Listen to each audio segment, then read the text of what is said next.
Hey guys, welcome and thank you for joining in to this video series on buffer overflows. So, without further ado, let's go ahead and talk buffer overflows. First and foremost, you're going to need to have a program and platform to monitor your application that you are evaluating for buffer overflows, and that is going to be had through here. Now, this is a Windows 10 OVA. OVA that is provided by Microsoft. I'll have all the links for these in the very bottom of the video. And also, you will need to have an immunity debugger. First and foremost, let's go ahead and run this as administrator. And while this is running, we also need a program to evaluate for buffer overflows. Now, this program that I have running on my desktop is called VulnServer. It's available through GitHub. Again, I will have the link down at the very bottom. I'm just going to go ahead and run this program like so, like so, and I am going to attach this program to the debugger right here and attach it like that and attached. Okay, and now let's go ahead and run this program. All right, now let's see here. Now since this program is definitely running, let's go ahead and make sure that it's listening on the right port. Well, I know it is, but let's do a netstat ANO. And towards the very top, you will see that there is a bind port over here, or a listening port of 9999. And the IP address of the machine is going to be 10.0.0.12. And let's go ahead and see what we can do with this program. Uh, Before we go over there, let's just make sure we understand what a buffer overflow is.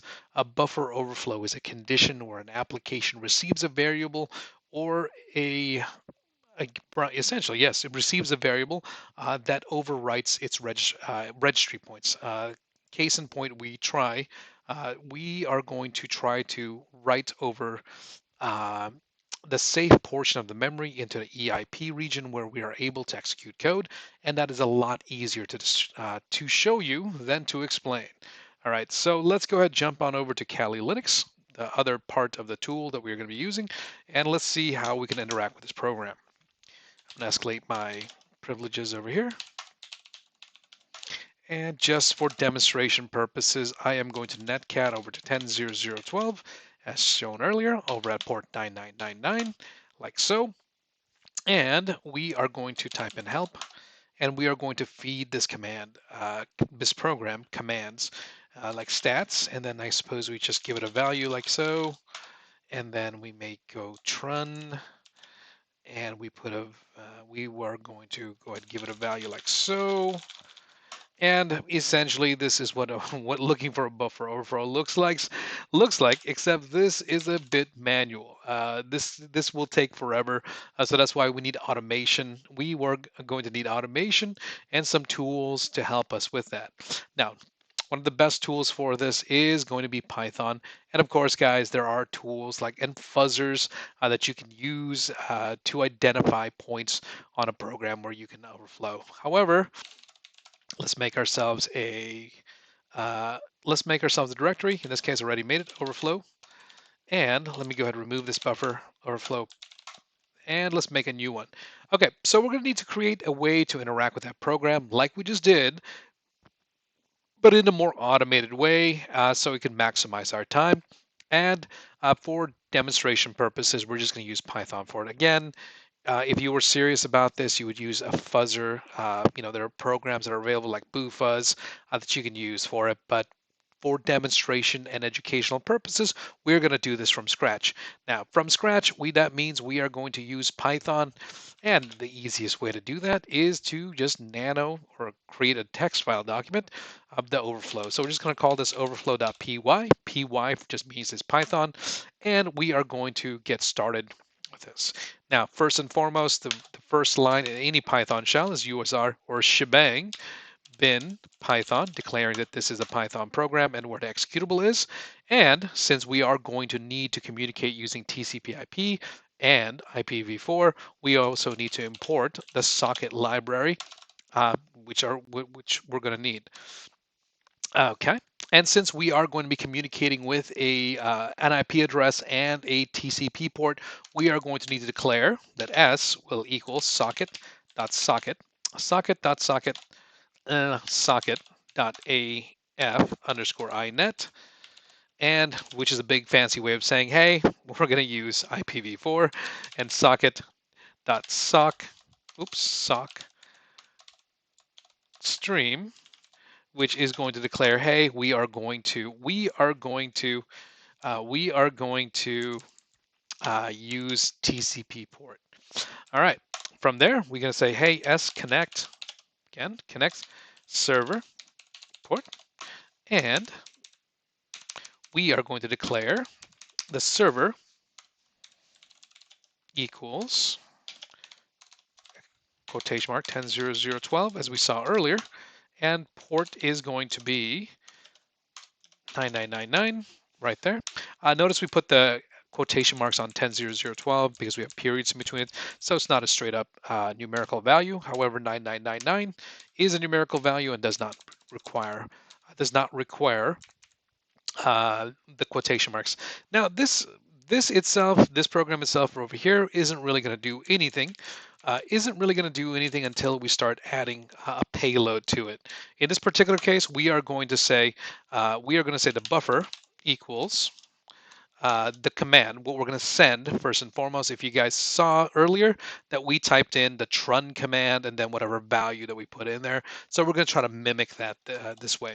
Okay, quotation marks right here, trun, not run, trun,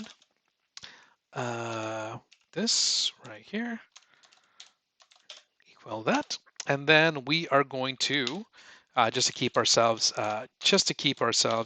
organized here, add to the buffer.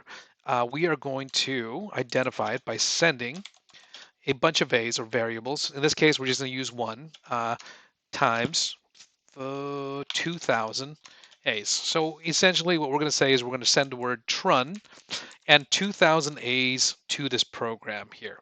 That sounds good to me. But we need to also tell Python after we connect to the server to send the payload, and that is going to be with this send buffer, send buffer buffer to it, and then we're going to go ahead and close this program after it does that. Okay, actually, after we connected a port, we do remember that it did give us a little banner. So we are going to have them print whatever was received from that initial connection, 1024 bytes, like so. And let's go ahead and see what happens there. So to break that up, we're going to say, hey, we're going to be using Python, going to be sent to the Python interpreter. We're going to import the socket library because we're going to be dealing with IPv4 and TCP IP. We're going to declare the server, which is 10.0.0.12, and the port that we're going to be communicating with. And then we are going to mimic as if we were entering the input ourselves. In this case, we're going to be using trun, and then we are going to send 2,000 A's over trun. Now let's go ahead and do, instead of 2,000, let's go ahead and say 500 A's first and foremost to see what the reaction is going to be. And I'm going to go ahead and save this file. And you can see here, if I cat the overflow file, essentially extremely simple. Now I'm going to go ahead and say Python to invoke this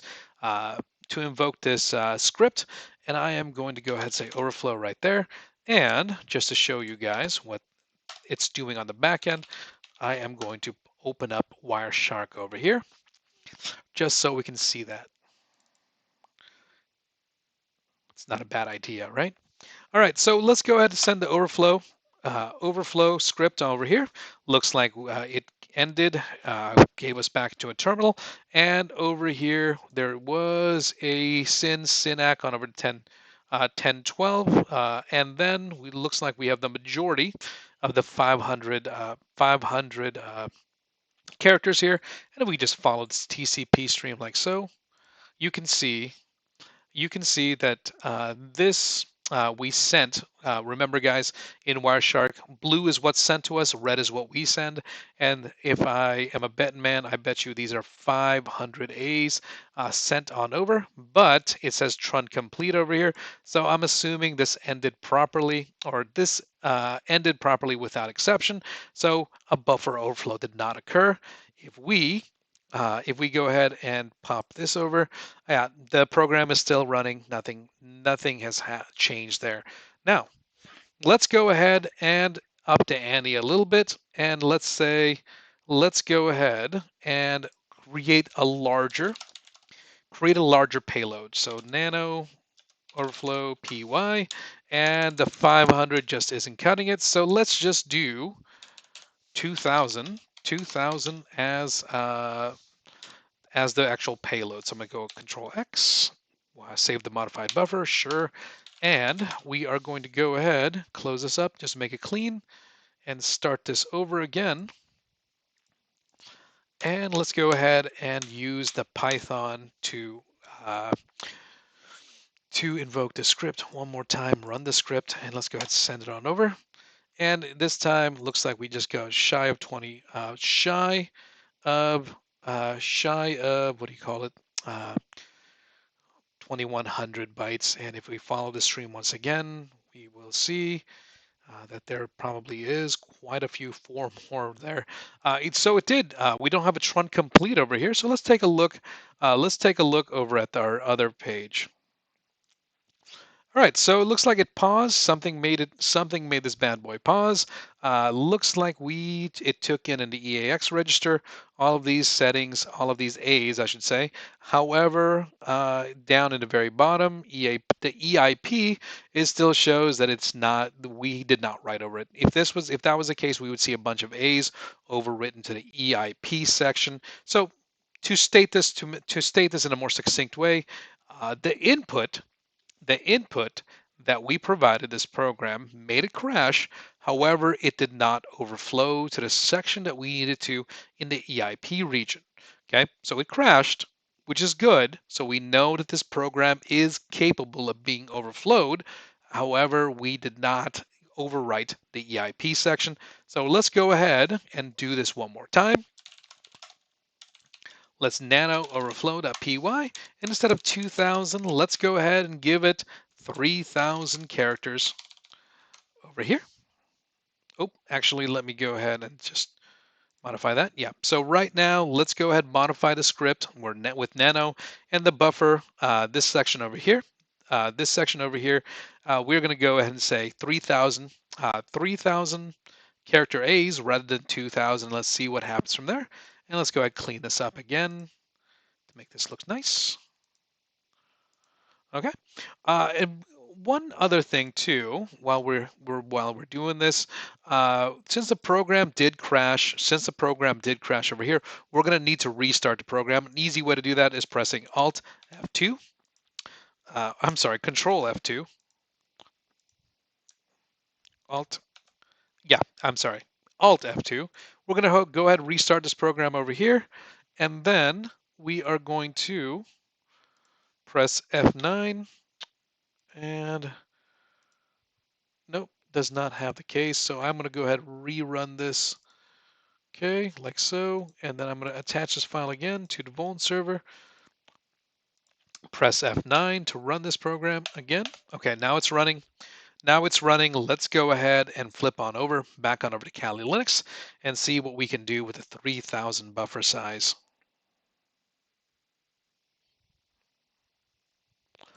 All right, and I am going to go ahead and do this. All right, Kali Linux, Control X. I'm going to go ahead and save the buffer. And we are going to start this capture on over.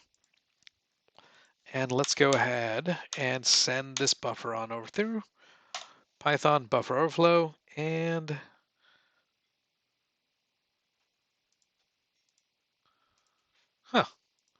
it did not see any programs running over here. Maybe I did not close that port.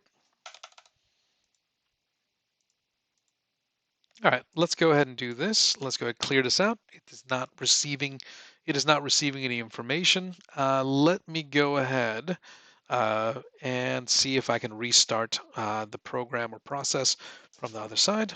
Alt F2, restart the process, right so.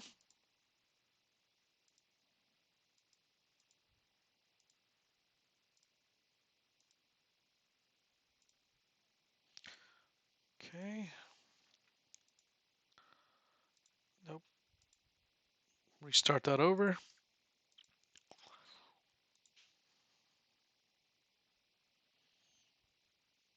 That was administrator. And let's run this program again. It's waiting for client connections. Attach the executable to the immunity debugger. VulnServer right there. Attach that. And let's go ahead and run this right now. And it is running. Okay, so let's go ahead and go back to Kali Linux and see what happens there. And let's go ahead and run the Python overflow program. It did run through and, oh, take it there. Looks like I just need to restart the program. Looks like we have a payload over here of 3,000 or so bytes. Let's follow this on over. Let's follow this on over and looks like it's good. This should have made the program crash, but also notate down here in Wireshark that we see what the payload looks like, both in hex. Now, for those of you guys that don't know, A is capital A is going to be represented in hexadecimal as 41 right there, which is very important to know because that's the way how debuggers work. That's the way how debuggers work. So what I'm going to do is I'm going to flip on over back to I'm going to flip on over back on over to the Windows 10 machine with the Immunity Debugger. And notice over here, guys, we were able to overwrite this buffer right here, and the ESP was overwritten as well. But look, take a look at EIP. It's 41414141. So four sets of A's were in there, completely different from what you're looking at, and it does make sense. We overwrote up to the point of the EIP with A's. So good. We were able to get to the EIP. So that means there is a very good chance that we can and will be able to execute code in the system. And I'm going to go ahead and press Alt F2 one more time, restart the process, and I'm going to go ahead and run this process from there. And I keep messing this up for some reason. Is it because I did control? I did Alt, didn't I? Okay, try that one more time. Attach it.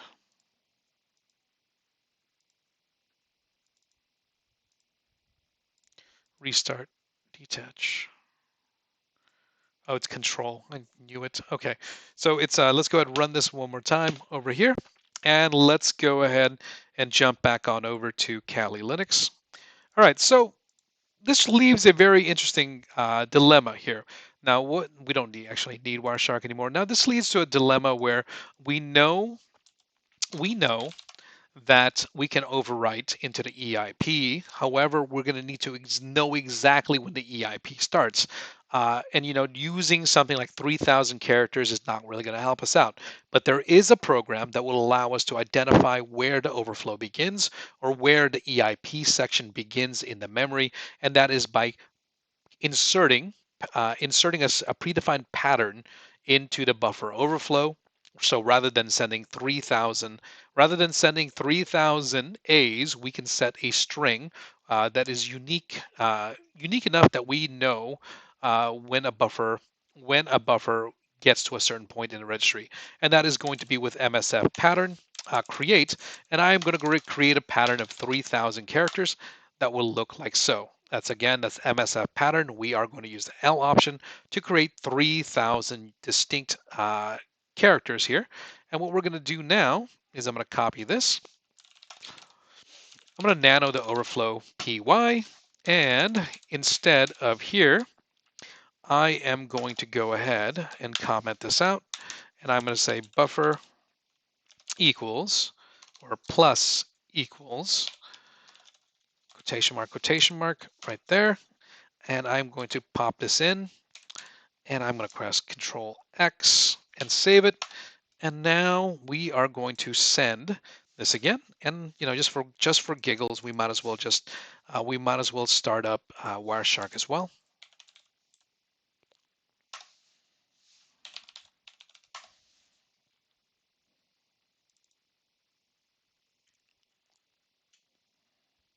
Okay, it's running. And let's go ahead and invoke that script again with Python overflow, like so.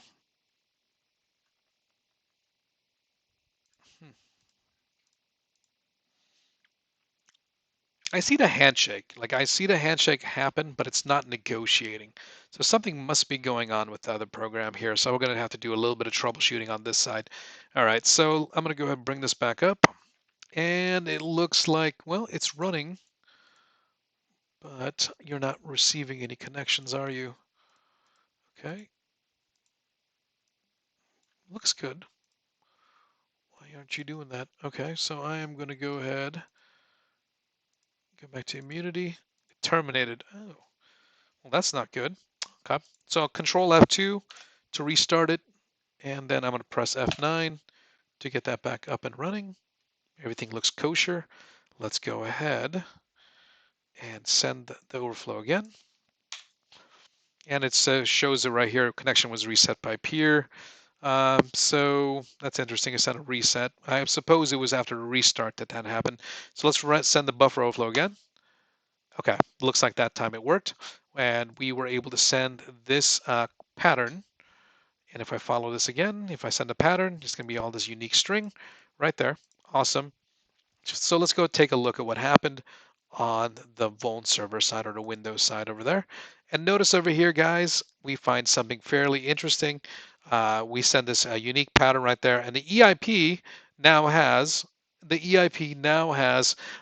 this string 3864, or I'm sorry, 386F 4337, and we can identify where this overflowed in memory or overflowed in memory by using this SF pattern, uh, MSF pattern. And I don't remember it off the top of my head. I believe it's Q or search MSF pattern.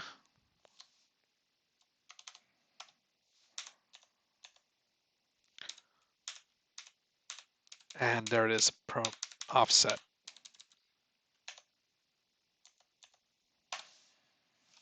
Okay, and we are going to use the offset command. And by the way, it says MSF because this is part of MSF or the Metasploitable suite. And let's go ahead and do this. And we are going to query a particular section. So we are going to query the 386 F4 337 section right there. And it says it found the offset. It found the offset at 2003 or 2003 bytes. So basically from EIP begins at 2003 bytes. And let's just go ahead and just see how that plays out.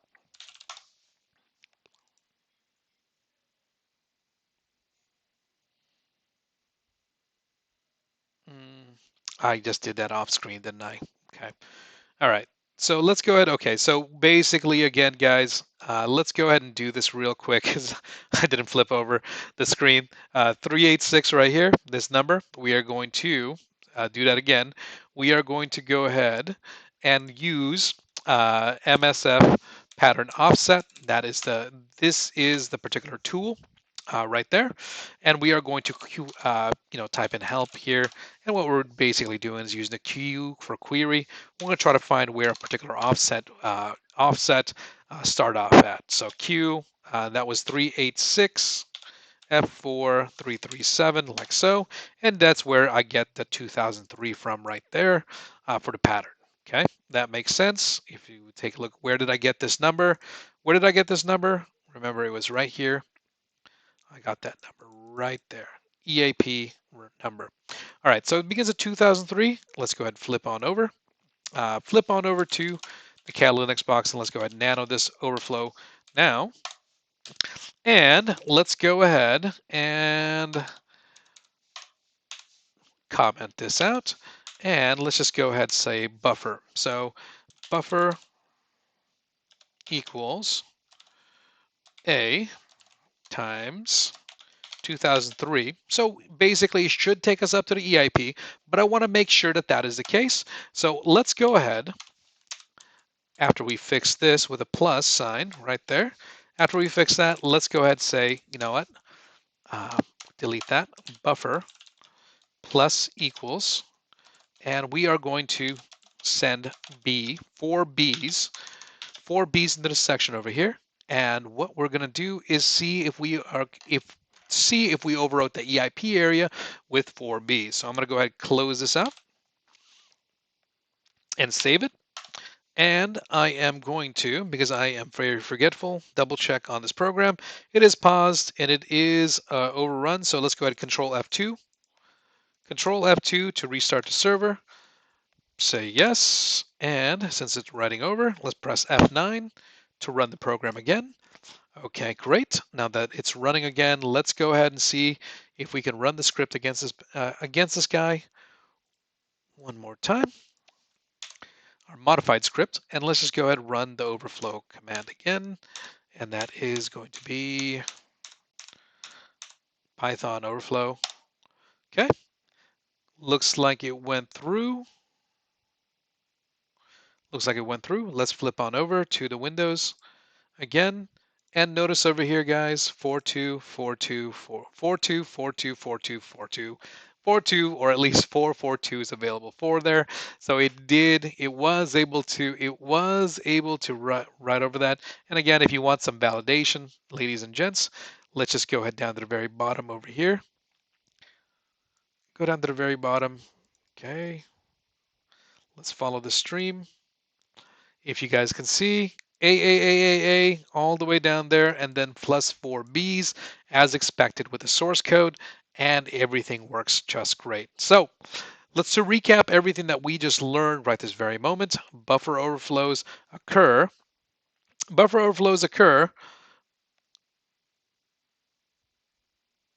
when we overwrite areas in memory and try to get a hold of the EIP right there. Okay, I'm going to pause that. All right, so let's go ahead and just review that one more time. Okay, we pull up the payload over here, guys. Once again, we have those 2003 A's and the 4 B's right there. On the 4 B's right there, and then that is going to be displayed over into this section over here, where we see that the 424242 or the B's are going to be overwritten the EIP. So if effectively speaking, we have figured out where exactly the EIP is, where EIP starts, and now we can start with the second phase of the buffer overflow, which is to take control and execute code here. However, I know that this video is getting really long, so I'm going to go ahead and cut it off here, and I'm going to start this video, the second part of this video, in the next one. Okay, so if you have any questions, please do comment, share. Please do comment and share your concerns, or if you have any questions, whatever it is. Like, share, and subscribe. I don't know. Okay, we'll go from there, guys, and I'll see you in the next video.